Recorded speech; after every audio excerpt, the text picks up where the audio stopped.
কে মানে না মানে বলতে পারবো না, আমি মানি। এই ঈমান তৈরি করে। কে মানো না মানো আমি বলতে পারবো না, আমি মানি। নবীকে মানাটার নাম ঈমান, নবীকে মানাটার নাম ইসলাম। আল্লাহ বানিয়েছেন, জোরে বলবো।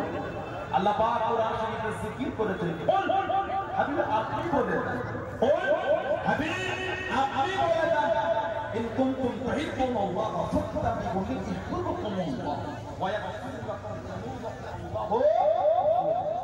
আল্লাহ পাক বলেছে হাবিব আপনি বলেন, তারা যদি আমি আল্লাহ আমাকে পেতে চায়, আমার ভালোবাসা অর্জন করতে চায়, ফাত্তাবিউনি, তারা যেন আপনার ইত্তেবা করে, আপনার অনুসরণ করে।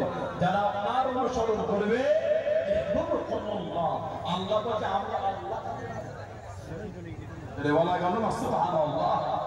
যে নবীর ইত্তেবার কথা আল্লাহ কোরআন শরীফে জিকির করেছেন, মাইয়াতিউর রাসূল ফাকাদ আতা আল্লাহ, যে আমার রাসূলের ইতায়াত করলো সেজন্য আমি আল্লাহ আমাকে মেনে দিল। জোরে বলবেন না।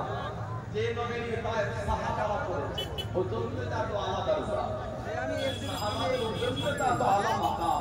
যাদের ঈমানের প্রশংসা আল্লাহ করে বলেছেন আমিনু কামা আমানাল ঈমান, আমিনু তোমরা ঈমান আনো।